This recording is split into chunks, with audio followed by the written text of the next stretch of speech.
Hello, ladies and gentlemen. I'm back over here with another episode of Momentum Podcast. So sit back and relax, or don't. Just go for a run.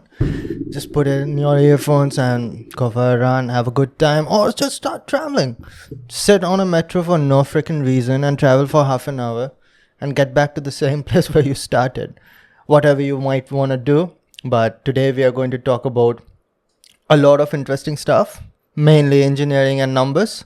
Now we are going to look at facts and numbers and see what's going on right now. We are going to start with India and we are going to look at other countries as well because, Momentum Podcast is a global phenomenon. All across the world, people are listening to this podcast. There are a lot of countries like Nepal, Bhutan, and Bangladesh. People listening to it. Pretty soon we are going to get to the Western Hemisphere as well, maybe in 50 years or so. But for now, it is important for us to look at the global picture of engineering as well. So that's what we are going to do. A lot of fantastic questions that I was not able to cover in the last solo podcast. Hold on. Yeah, like I said, the moment I start recording a podcast, that's when they start calling. Anyways, the person who was calling was smart. So she cut it off. Now, let's get into it. And before we get into it, so freshly brewed coffee. Brewed in that coffee machine. No, not sponsored. What I'm trying to say over here is there's something good for you. Not sponsored. Like I said, I'm giving away that machine. Alright. So I'm giving it away for free. 100%. You need to send me a story though.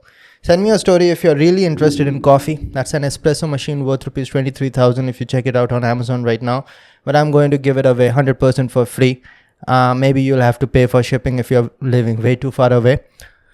But you have to write something down. Write down a story. And you see, I'm not asking for follow me over here, subscribe over here, things like that. No, I just want to read a story because I'm going to throw that away anyways. And better than that, I give it to someone who needs it. And selling it on eBay does not make sense because I know someone is going to buy it, make 2 coffees out of it and never use it again. I personally use it 3 times every day. You can see the first over here, the second over here, and the third one is going to come very soon. So all you need to do is write down a 1,000 word story, short one, 1,000 word, maybe go to 2,000 word, and that's it. And explain your love for coffee. You don't even need to explain your love for this podcast. Just explain your love for coffee and why you want an espresso machine. And I'm going to get it delivered to your doorstep. Simple as that. Now, coming back to the topic of discussion. Oh yeah, the email on which you need to send that will be down in the description box. Okay. So, there has been an article published by Forbes back in 2015. The countries with the most engineering graduates. So, according to this article, I'm going to read out few of the lines over here for you to get the context. And you can see these going on the screen if you are on YouTube. Otherwise, audio people will need to rely on my voice.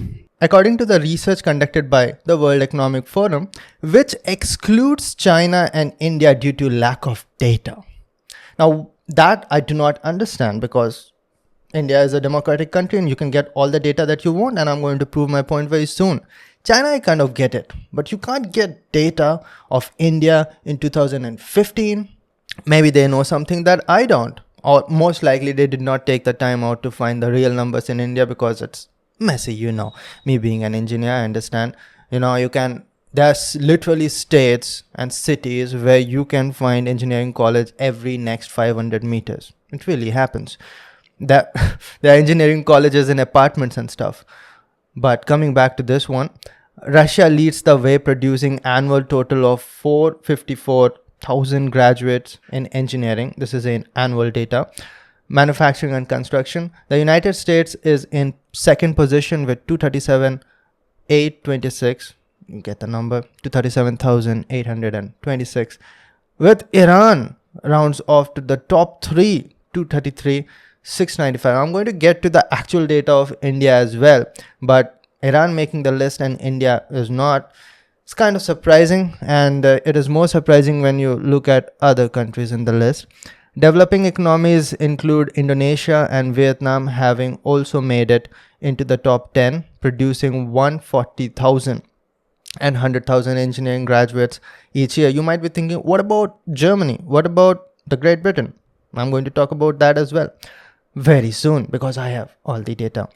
Okay, so you can look at the chart over here. Mexico is over here, France is here, Vietnam is here, Ukraine is here, Indonesia is here. And if you want me to dictate the order, Russia, United States, Iran, Japan, South Korea, Indonesia, Ukraine, Mexico, France, Vietnam, that's the top 10 list. Okay.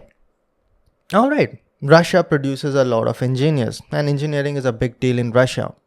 See, we are not going to deny the fact that there are a lot of engineers produced in this country, which do not know anything about engineering. Let's be honest over here.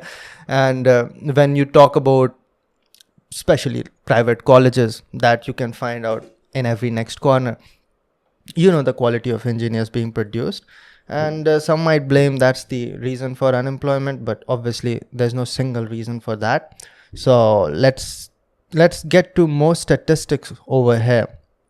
See, they're quoting two of the websites over here, the World Economic Forum and the second one charted by Statista. All right, so we are going to go both of those places. Number one, go into statista.com and you can find the exact same thing on this website as well, exact same words as well. So this is the source. And the next one, we are going to go to World Economic Forum. Now, when I went to their website and tried to search it, I could not find anything related to this most likely because their search engine does not work that well. But then Google is there. So I Googled it and then I found a Twitter post over here, as you can see, talking about best of 2015, which country has the most hashtag engineering graduates. And then they give a link. If you go to the link, this is what you find. Which country has the most engineer? And there's a picture of, I think, an engineer in some like standing in front of a tube, maybe a construction engineer, and then nothing. That's it. I do not know if this post was removed or something, or there's a secret link that I'm supposed to click. Never click a link. Your computer might break.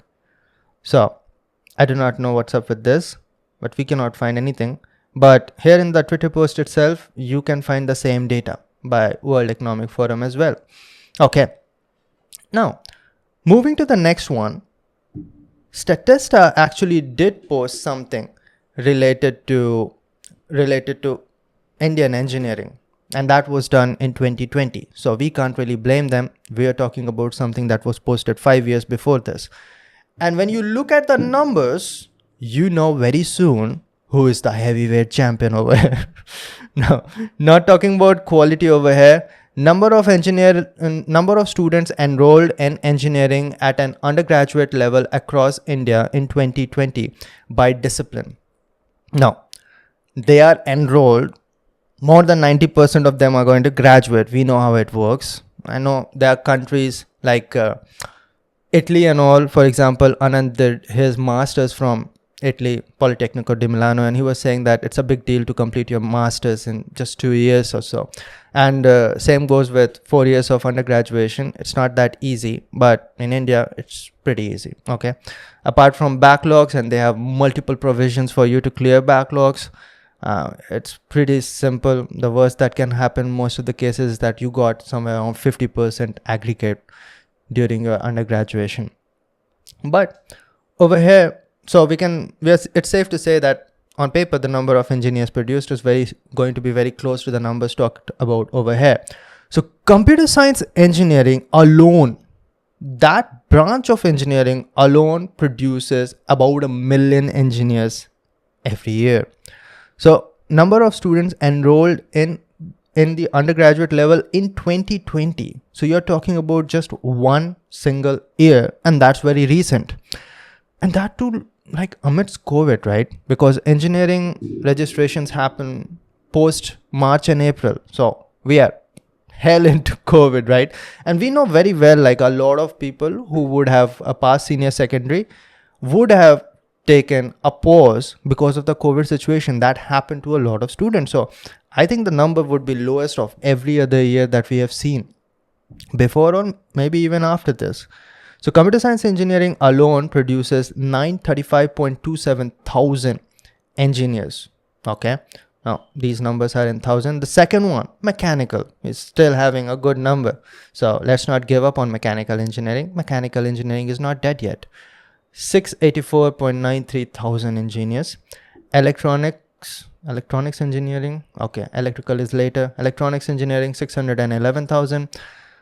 Then civil engineering, 484,000. And electrical engineering, 373,000. So, yeah. So obviously, Indians are producing the most number of engineers. Now we do not know the data about China. Kind of it might be producing more. We don't know. We don't know much about China. There you can really find difficulties in finding out the real data. Okay. You don't even know what is the actual number of COVID cases over there. It's impossible to find out because it's all with the government. But numbers would be similar that I can think. Now, the average age of China is a little bit higher than India. In the last one only we discussed average age of Indians is 28. Really? Let me just check it again for confirmation purposes. Yeah, average age is 28. That's your boy. Like, I am the average Indian. I'm 28 years old. I'm pretty sure that even if you go down to Nick, like 28.8 years, I'm going to fall in that region only. That's amazing. Finding out that I'm the average Indian. Okay, let's look at China. It's definitely in 30s. Yeah, 38.4, 10 years older than us, which is fascinating. Okay, there are a lot of reasons for that. We are not going to definitely get into that one, but you can understand that China would be very close. Now, if you're wondering what about other countries, let's look at Quora forums once, because I got some interesting answers over here. So similar question was asked on Quora as well. A lot of people went out and gave the answer, and you can see how popular this question is because this answer got 60,000 views. All right. So how many engineering students graduate every year in India, and how can one aspire to get it? I'm definitely sure nobody is going to talk about the second one. How many engineering graduates? So Shweta Kaur over here mostly went out and talked nothing about how many or how to pursue, but I want all my tech and non-tech friends to focus on the quality with which engineering students are graduating every year from India instead of focusing on quantity. I guarantee that no matter how many years pass away, there will be a demand for high qualified. Okay. And that's where she lost me. And I have not read the rest. So you can go ahead and read it. But pretty soon this discussion turned into unemployment discussion, right? You can see some part over here what I'm talking about. Yeah. Is it really true that 70% of engineers are unemployed? Yeah, that's where the discussion ended up happening. And if you can see this article by indianexpress.com, only 3% of India's engineering graduates land quality technical jobs with packages over rupees 8 lakh. Well, 8 lakh is a tough ask, especially if you're talking about for a fresher.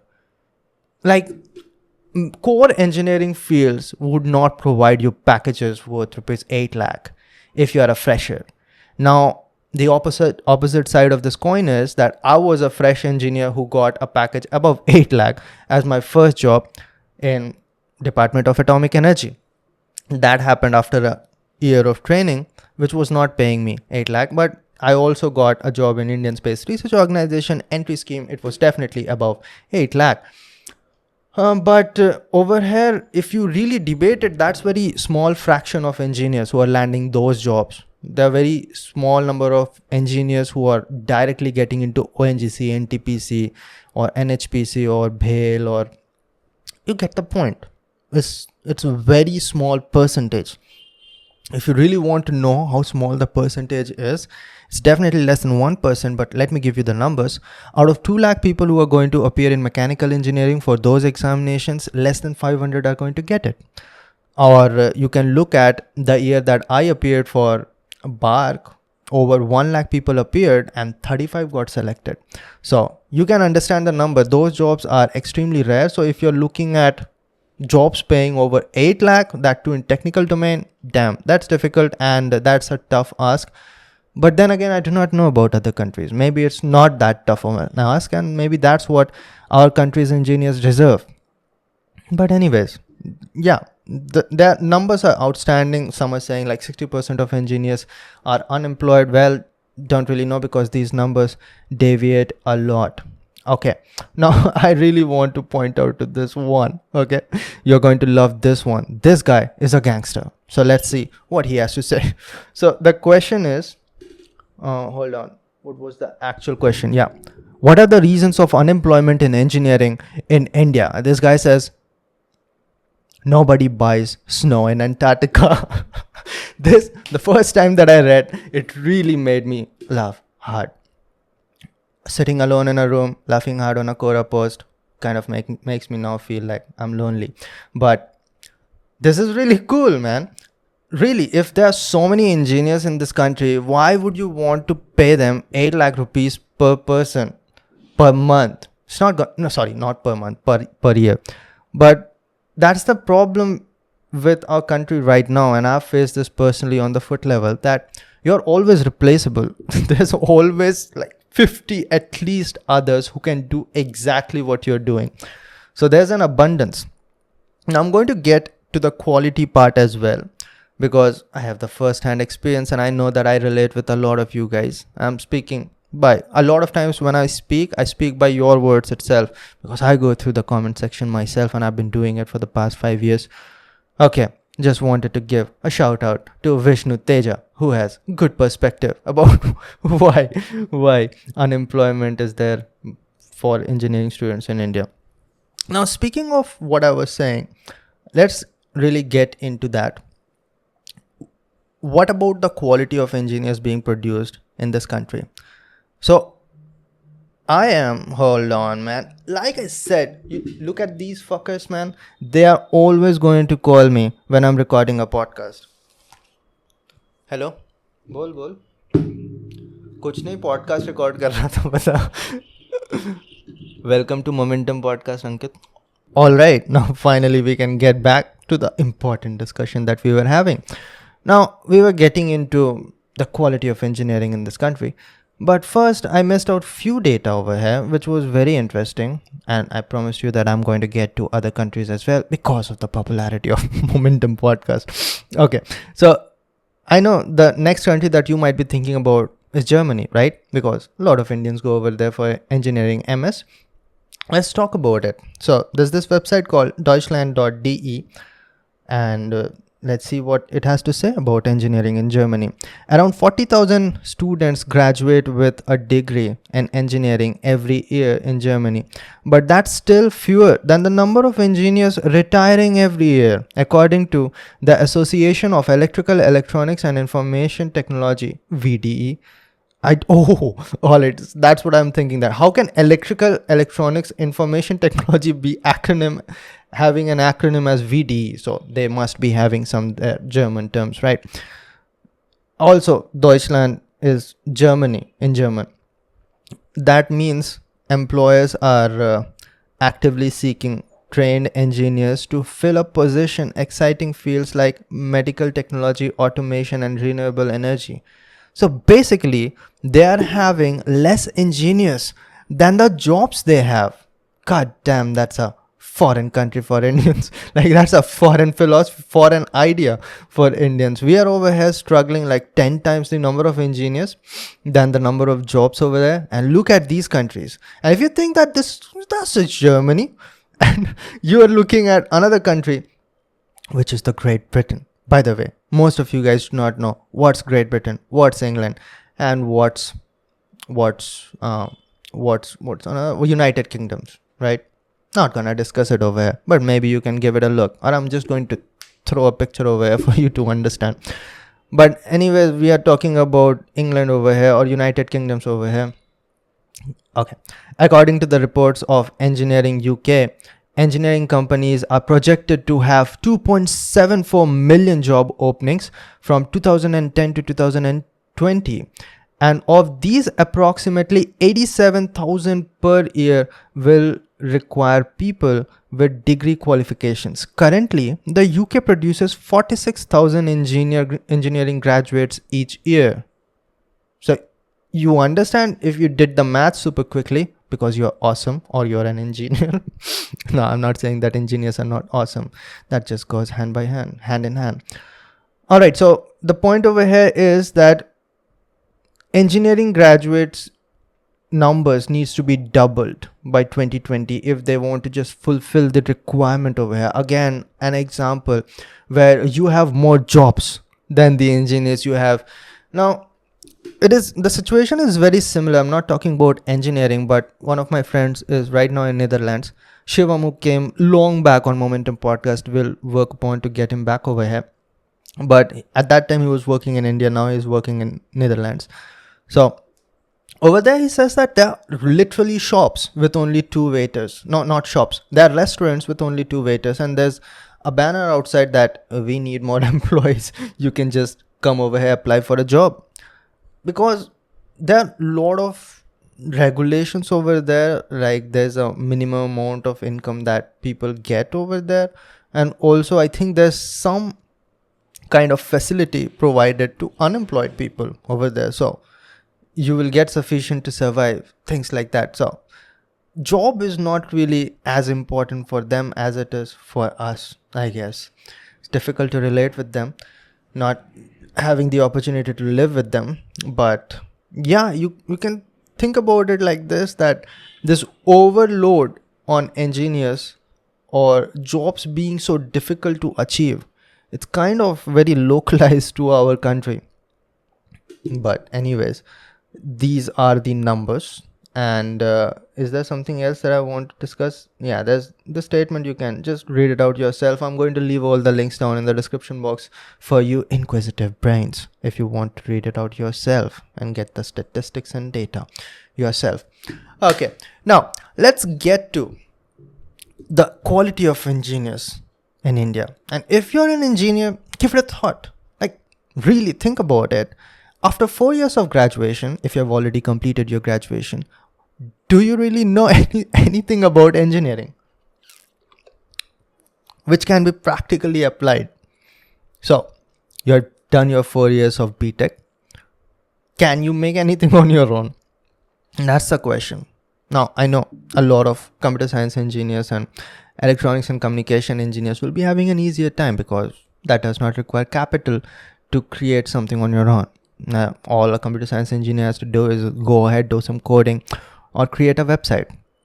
For mechanical engineers, it might require capital a lot of times, but then again, mechanical engineers don't give me a lot of excuses because there are a lot of softwares on which you can create prototypes for free. And there are nowadays a lot of websites on which you can create prototypes. It was a perfect time for a plugin for a sponsor of a website which helps you create those computer-aided designs. But your boy doesn't have a sponsor right now. Neither does he need. So coming back to the point, me speaking as a person who graduated from a private college. So to give you the statistics, my rank in AIEEE in 2012 was 3,74,000. And to you Generation Z kids, AIEEE used to be a thing. Now it is all converted into IIT JEE with the mains and advanced, but earlier it used to be AIEEE and IIT, 2 separate examination, and AIEEE used to give you the doorway to NITs, and IITs obviously used to give you the pathway to IITs. I did not stand a chance to either of them. So IIT, for obvious reasons, I did not even qualify, and AIEEE, my rank was 3,74,000. which obviously would not be giving me any decent college. So I had to appear in other examinations as well. And your boy Torq over here appeared in all of them. So I went for WBJE, West Bengal Joint Engineering Entrance. Deal with the acronyms yourself. But point is, it's an examination for the state of West Bengal. I went over there and gave examination and secured a rank of 36,000, which is also awful. It's not going to give you any universities like Jadavpur or what are the good in Shivpur and all these good universities. Matter of fact, I met a student from Jadavpur University recently in my TEDx talk. I was talking to a few of them actually, two boys from that university. Okay, pointless. Now coming back to the point. Or I also gave this Jharkhand combined. So there used to be a separate examination for the state of Jharkhand, and the only college you are really fighting for is BIT Sindri. And my rank over there, I think 10,000 or so, pretty horrendous over there as well. And post the rank of 300, you don't get BIT Sindri. Basically, that examination was useless for you.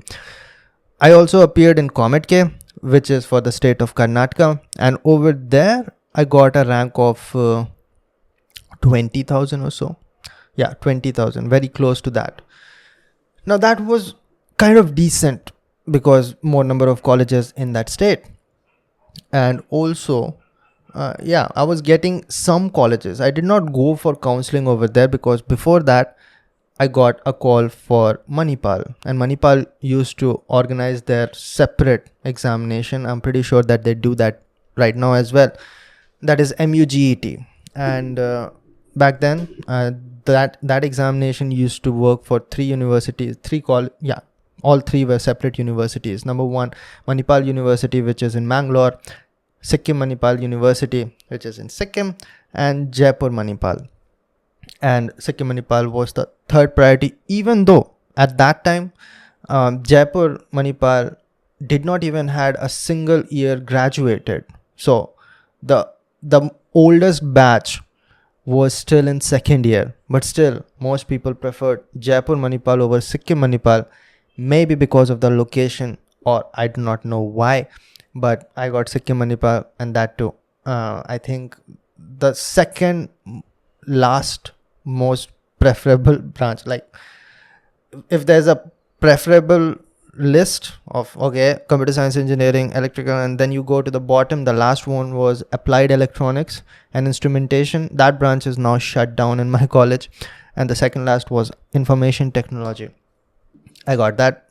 You might be wondering, hey bro, didn't you work in Indian Space Research Organization, Bhabha Atomic Research Center, and why weren't you sharp enough to crack IT and all? For you, I would like to say, welcome to my channel, because you must be super new in my channel, not knowing about my background. I was a shitty student till senior secondary, and that's the reason why I did not qualify or made it well in competitive examination of national level, which were the engineering entrance examinations.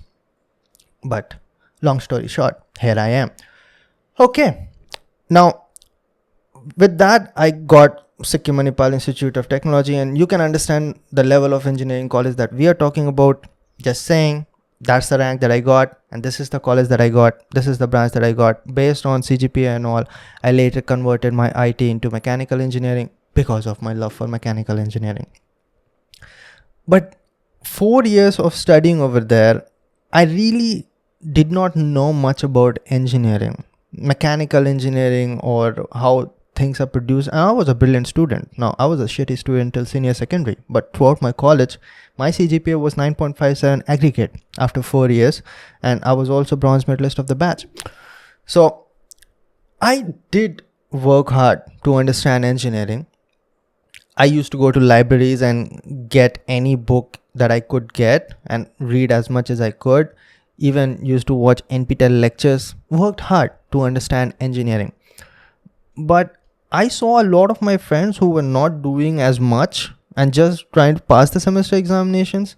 I'm pretty sure that they would not be knowing anything about mechanical engineering. And a lot of them, apart from 3 to 4 out of 700, 3 to 4 out of 120. 120 was the strength of mechanical engineering. All of them went for non-core branches of work. Some went to like companies like Tech Mahindra, Capgemini, Wipro, and they're all doing work which does not involve mechanical engineering at all. But honestly speaking, after teaching a lot of students as well for the past like 5 years or so, 4 years or so, I've seen a lot of students who do not know anything about engineering even after graduation. Because of the whole semester examination system, a lot of times you even know what kind of questions will be asked, and passing the examination is easy. Now, barring some of the universities where even if you know engineering, you won't be able to pass examination. I think Maharashtra University is one of them. But yeah, there are most of the universities do not need you to really understand engineering to graduate or to pass the semester examination, and there are ample of opportunities for you to just cover up for your backlogs as well. And a lot of universities, your backlogs won't even show up if you cleared in the same semester with the second examination or so nobody is going to find out whether you cleared it in one attempt or more than one. Also, after I graduated, I went for coaching institutes in Delhi and started to prepare for national level competitive examination. Now, one thing that I want to say, these national level competitive examinations like GATE, Engineering Services, ISRO, BARC, or pick any which is going to hire you at graduate level, or GET, the post that I'm talking about, or if you go for central government, then you're talking about level 10 pay metrics, or a lot of times gazetted officer posts like Indian Space Research Organization, Bhabha Atomic Research Center, DRDO, or you can understand this is what I'm talking about. These examinations will really need you to understand engineering in a way that you are really an engineer. But what percentage of people go for that? Very small percentage of people go for these jobs, these examinations. So you have the numbers right now, right?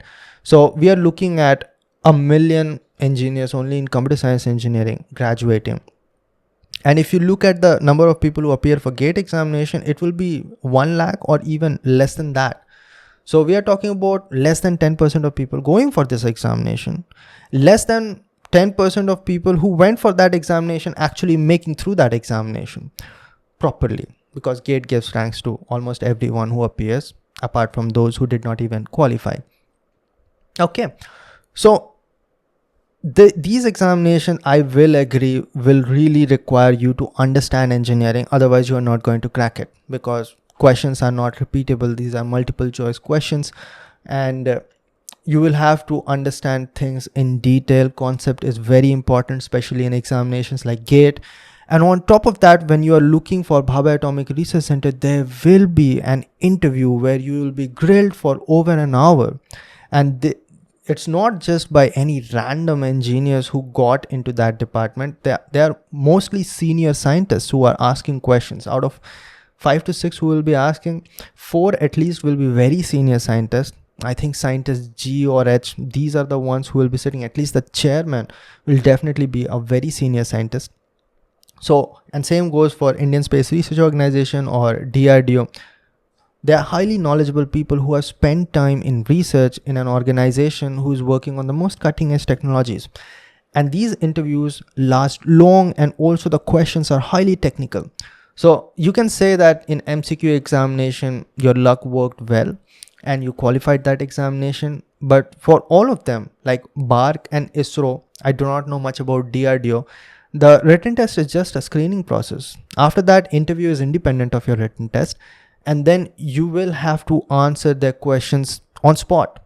And they are going to judge whether you know engineering or not, because these people have spent decades actually applying engineering to technologies like space science and engineering, or nuclear science and engineering, or the most advanced weapons a lot of times in DRDO. So you'll have to really understand engineering to answer their questions. Your bullshits are not going to work over there. Or in a similar manner, when you're looking at entry to IITs for MS or PhD, this year I had a guest very recently who recently got into ISC for his MTech, and this year ISC has introduced interviews for MTech as well. So again, you're talking about people who are senior professors, and you'll have to answer their questions, which are very technical. If you go through that interview, you'll get to know what kind of questions were asked. Or I personally have given interview for IIT Bombay for RA position, which is a 3 years master's program. And the questions were of very good level. It was really they were asking conceptual questions. Or if you're talking about PhDs through GATE, again, there will be interviews, and we had one gentleman who got into PhD in IIT Roorkee, and there also he had to appear in interviews. Okay, so the ones who got into these organizations or institutes, they really had to understand engineering. But what about those who did not? So why are we talking about these examinations only when they're less than 10% of the population of who got graduation in engineering? If you look at majority, do they really know engineering in a way that they can use it anywhere practically? Like, forget about making something on your own. Okay, that is innovation. Everybody does not have that, and a lot of times you do not have the time or the resource to do that. But if I send you in a, let us say, manufacturing plant, will you be able to understand which production technique is to be used to produce this particular item? Do you know how CNC machines work? Now, sorry, I'm going to use terms for mechanical engineering because I'm a mechanical engineer. But will they be able to do real mechanical engineering job or engineering job if they are sent to industry? Most of the time, it's not possible for them with the knowledge that they have gotten only during engineering. And also, when I say these things, I'm not talking about IITs and NITs, because they are at the top of the food chain and they are having very accomplished professors, and the whole syllabus of engineering that is worked upon by all the other engineering colleges have been set by IITs. So they are producing good level engineers. But also, when you are talking about what percentage of engineers in India are produced by IITs and NITs, they're again less than 5%. So then again, they are also minorities. So when we are talking about like, okay, 1 million computer science engineers produced in India in the year of 2020, what is the percentage of engineers that are really good? Or this, in what is mechanical engineering statistics? 684,000 mechanical engineers are produced in 2020. Okay, what is the percentage of engineers who really know engineering, who understands what is entropy, or who knows how to design a product, or who knows how fluid flows and what is turbulent flow, and what is the difference in between the laminar and turbulent, and where you can apply, or will that person be able to apply that practically to, let us say, create anything? Let us say create a flow nozzle. Will that person be able to do that? And when you look at the practicalities, these major fields anyways, it is difficult to apply, because the fields like mechanical engineering and civil engineering, electrical engineering, these are so vast that it's difficult for you to apply things practically. Like mechanical engineering has a subcategory of automobile engineering, which you'll have to spend another few years to understand properly till you'll be able to actually apply it properly. A good example will be again Anand. He studied 4 years of mechanical engineering with me, and he studied 2 years of automobile engineering. Actually, his degree was again MS in mechanical engineering, but was focused towards automobile engineering, and then he was able to work in companies like Lamborghini. So that's what I'm talking about. How much of engineering do you know? Or at least the syllabus, do you understand that, or have you only passed semester examination? So if you have to say that, how many of those people really understood what they were trying to study, versus how many people just gave the semester examination by just going through notes one night before? And if you have been an engineer, you have done it. Semester examination can be easily passed by just one night overnight study, one night before the examination. That's how it works. So what's the reason to it, or what's the solution to it? I'm not going to get into that. Maybe you can give me some of those down in the comment section. But if you're talking about quality of engineers in this country, there's a strong debate that if you're talking about real engineers who actually know engineering produced in this country, might not really hit the top 10 chart of the world.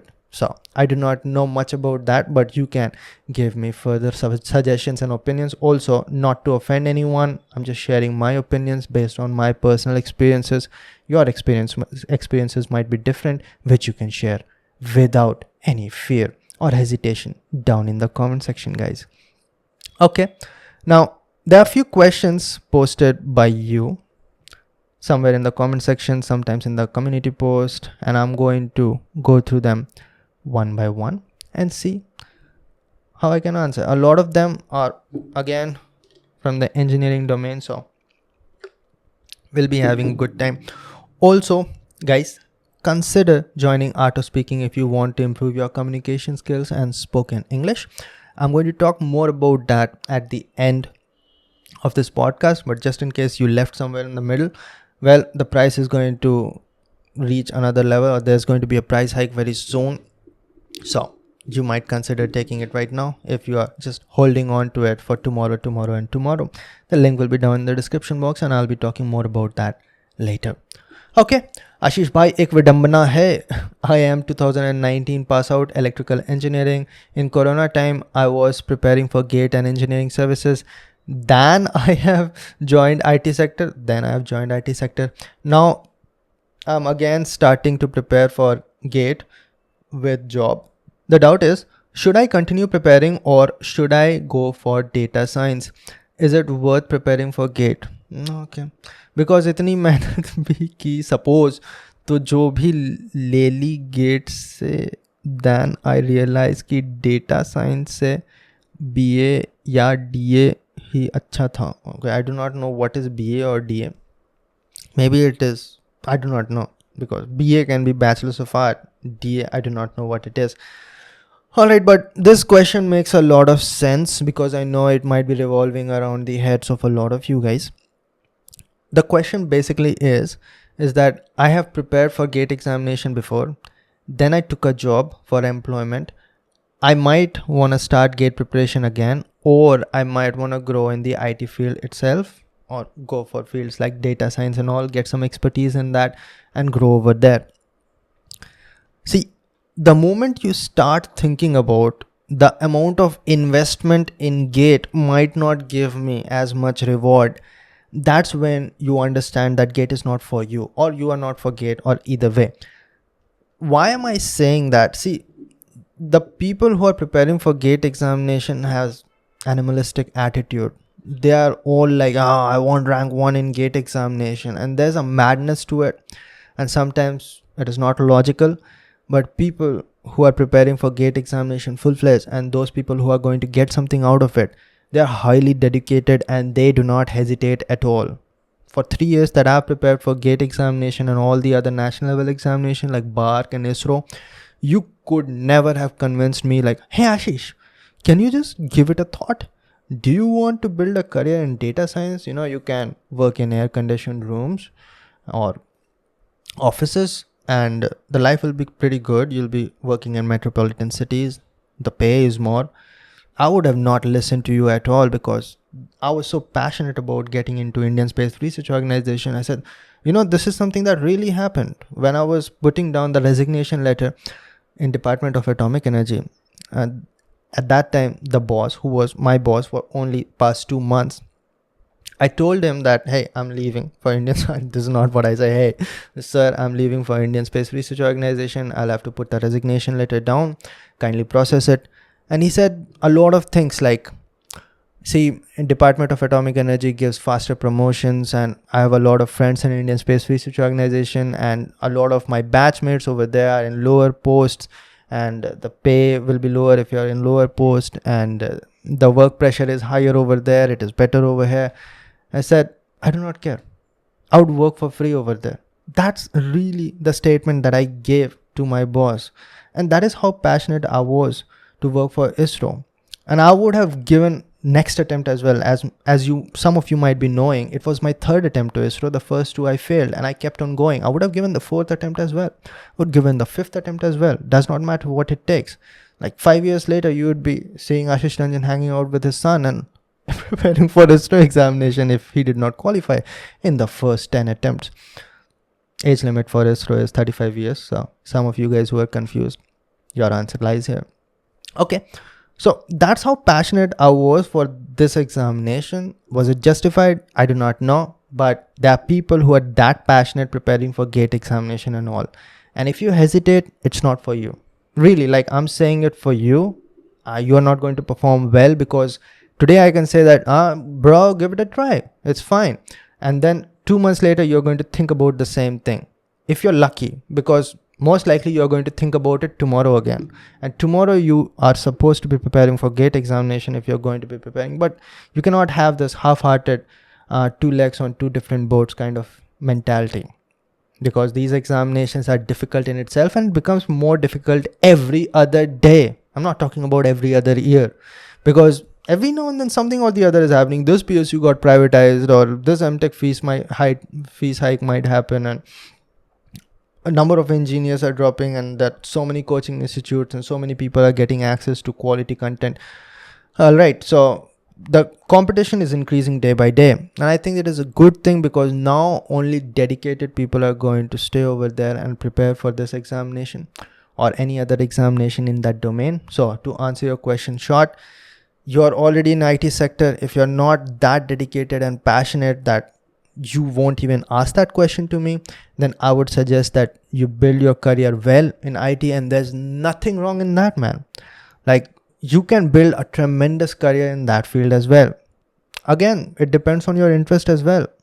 You are not going to be a bigger man qualifying Indian Space Research Organization examination if you were interested in coding. Let us say you cracked ISRO in mechanical engineering. You do what you want to do. Be the best at that. Build a great career in that. You can build a great career out of anything. And that's my answer to that. If you are having further questions, put it down. Puneet Sharma. I'll be more than happy to clear your doubts. Okay, next one is also cool. So that is why I've put it over here. Hashtag, I feel it as well. I sometimes run these hashtags. The common hashtag that I run is hashtag learn something new today. That is hashtag LSNT. If you learn something new today, that goes down in the comment section, guys. Okay, first of all, I need to just take a break to change the battery, and then we are going to be back over here. All right, gonna be more comfortable because I've got Bihari in me.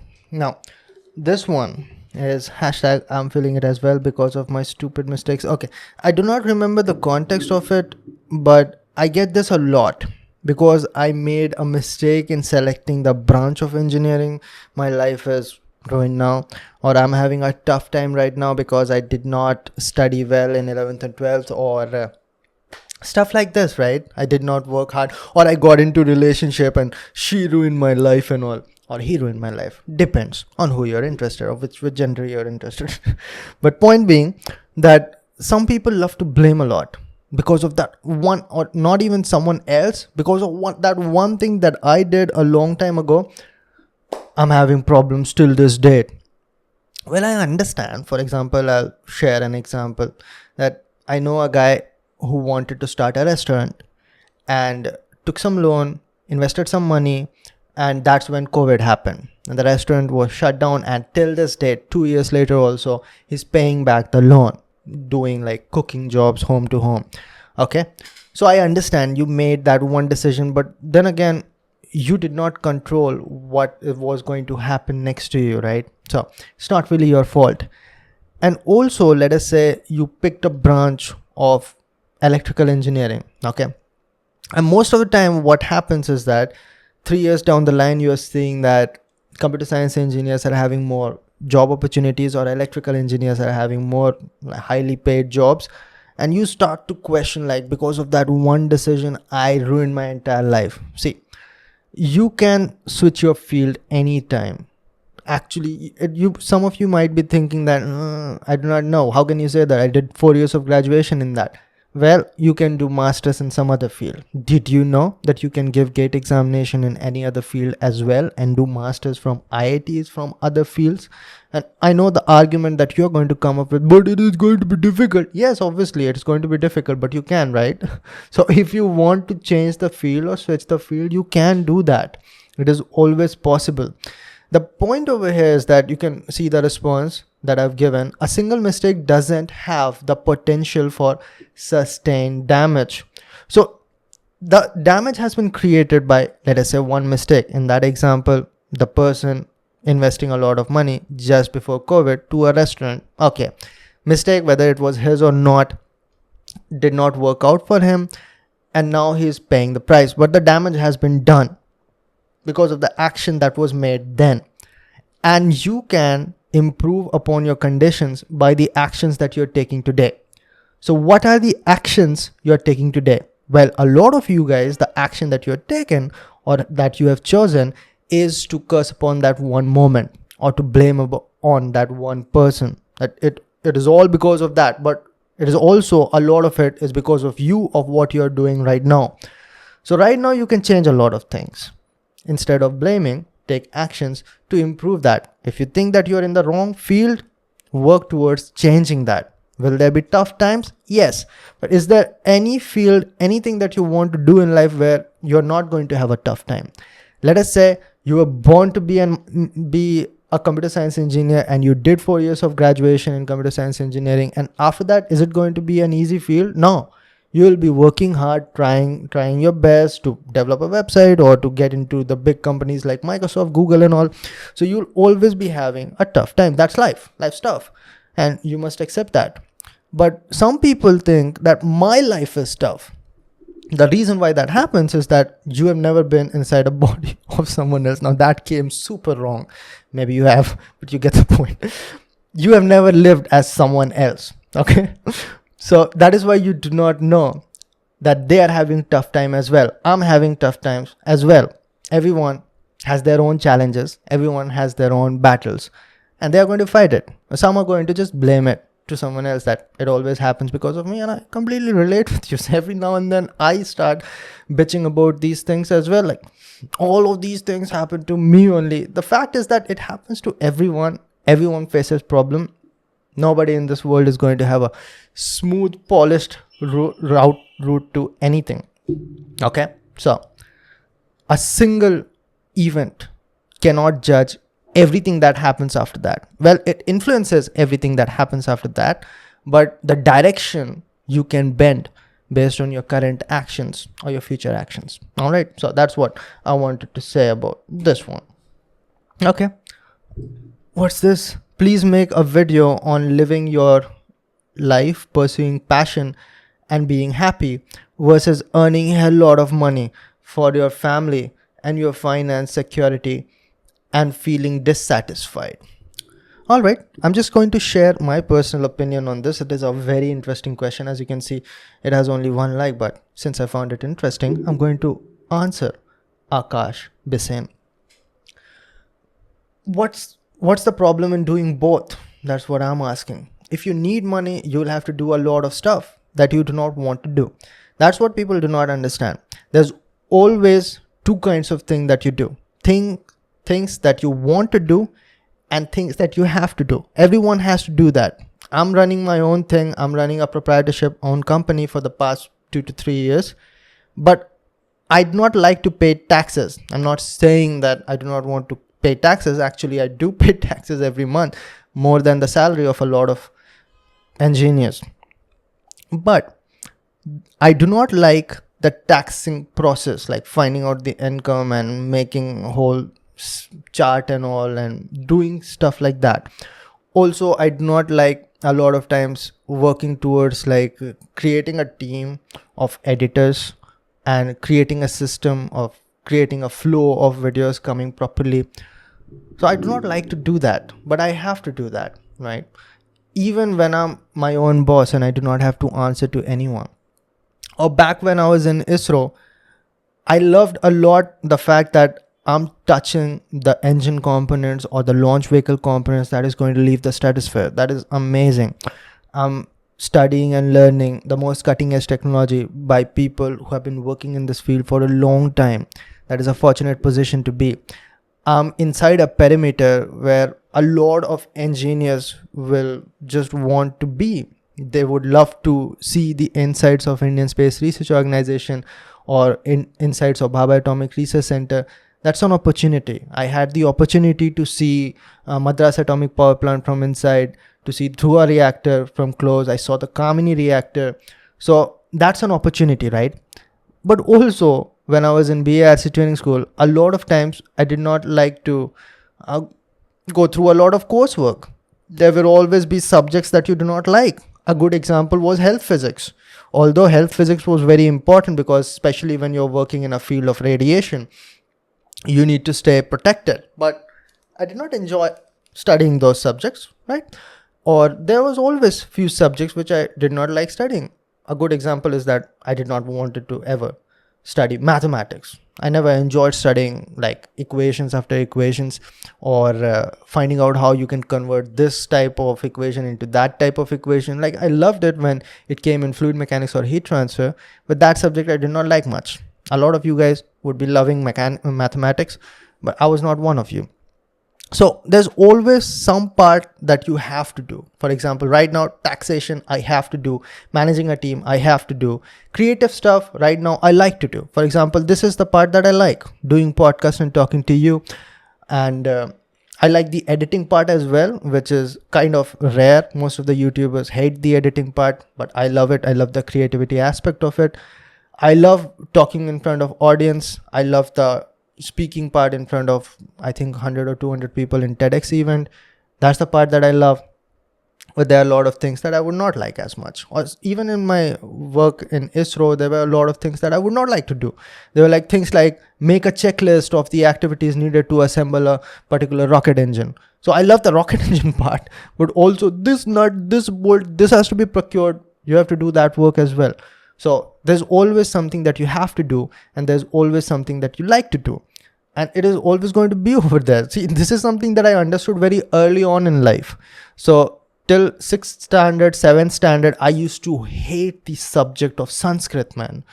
I never understood anything about Sanskrit. I would not be able to make a single sentence in Sanskrit. I do not know how I passed, and most of the time I failed in that subject. But all I was waiting for was 8th standard to be done, because after 8th standard, you will be having option in between Sanskrit and Hindi. So obviously I'm going to pick Hindi because I hate the subject of Sanskrit, which I do not understand at all. Another thing I did not understand is why we are studying this. But when 9th standard started, I started to hate Hindi. Now that became my least favorite subject, and I did not want to study that. And I think, social science, that is SST, was till 10th standard, right? So I used to hate these subjects like civics. History I kind of liked, but even in history there were some topics that why are we studying this? So I used to hate the subject civics, although it is important. Not saying that these are not important, like paying taxes and keeping a check of where your money is going and how much income was there. It's important, but don't enjoy doing that. Sorry. Maybe you do, and maybe you're from a different planet. So I did not used to like the civics, and I was so happy that after 10th standard, I do not have to study that anymore. And then that was replaced by some other subject that I did not like that much. Chemistry would be that subject for a lot of senior secondary students.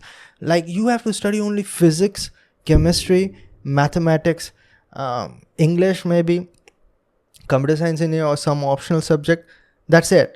And over there also you'll hate it. When I got into BTech, out of 6 subjects every semester, there was always a subject that I used to hate. For second semester, it was control systems. For third semester, there was always something or the other. Industrial engineering, production, these are the boring subjects that a lot of you would consider boring.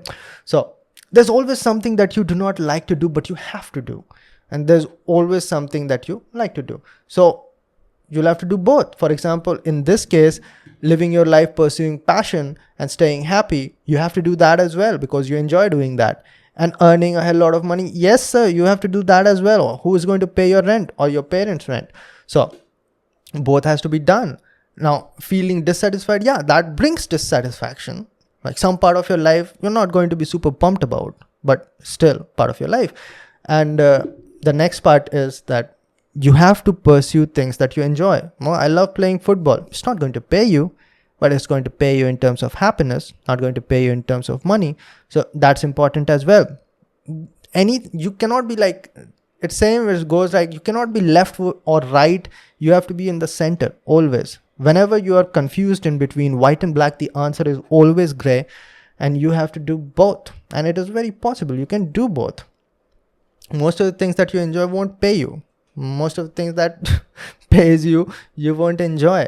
How do you think the world works? These are the questions generally asked by people who have never had a job, right? So once you start having like employments and all, you'll understand the reality of world. I'm not saying that it's not possible for you to enjoy 100% of your work. Okay.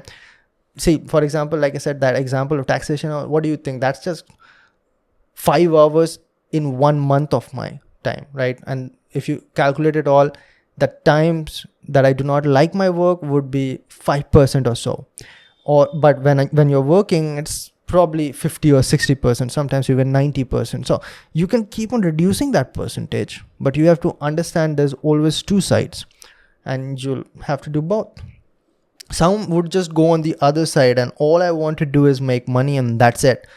And I'm going to be unhappy till 40 and after that I'll start a restaurant or so. Or some people will say, I'll be just following my passion, bro. And you're just hopping from houses to houses and someone else is paying your rent. And that's not cool as well. You cannot pursue your passion based on the expenses of someone else. So you'll have to find a way to do both. I think that's where we should end this podcast. As you can see, there were a lot of other questions. All of them were good, but unable to answer it right now. And you put your questions down in the comment section and we are going to discuss it someday or the other, or I might just reply to you down in the comment section itself. If you want to participate in the giveaway, just write me an essay of 1,000 words and explain why you would like a coffee machine. The best one gets it and gets it 100% for free. The only thing is that you might have to pay the delivery charges and that's it. If you are interested in that, let me know. I want it to be preserved and used by someone. That's the only reason. Please don't sell it after you get it. Okay. And apart from that, this is only one giveaway that I've opened on Torq 4712, and I'm giving away a bunch of stuff on my art of speaking community, and all the students who have ever taken art of speaking in the past will be involved in that. I'm completely revamping the whole studio, so I'm going to give away these lights and all that.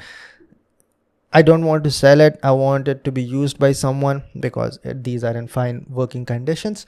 So consider taking art of speaking just for the sake of community, because there are a lot of people who have taken art of speaking over a year ago and are still in touch with me. They join the live sessions and we just have a good time, man. We just crack jokes over there, try to solve some problems, improve confidence of individuals, and that's how it works. And the 1 month program, that is the course part, is just the initial kick for you to get into the community, get to know other people as well.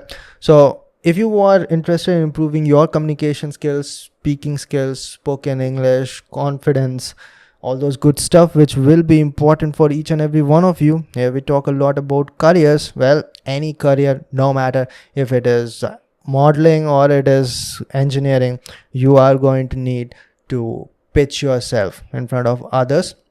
And for that, you are going to require communication skills. We start with fluency. We get into one-on-one interaction, one-to-many interaction, public speaking, and definitely end it with a bang of interview guidance and group discussion.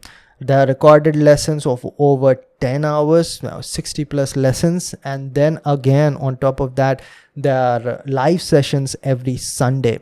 So you'll be able to ask your question directly with me. We limit the number of students in the live session so that I can pay individual attention. I pay even further individual attention by going through your regular recordings and finding out what you personally need to work upon. It's the one-stop solution for you to improve your confidence and communication skills. And confidence you increase automatically with your speaking skills. That is why I always end up quoting confidence. And if you think that I do not know if this course I'll be able to use this, because a lot of people think that, do I need some prerequisite or some beginner level skills before I get started? No, this is a course that helps you build your speaking skills from scratch and you do not need any prerequisite. Also, consider supporting my work by going on my channel and becoming a member. It's up to you. And I'm going to end this podcast over here. Thank you so much for tuning in, and I'll see all of you in the next one. Till then, bye.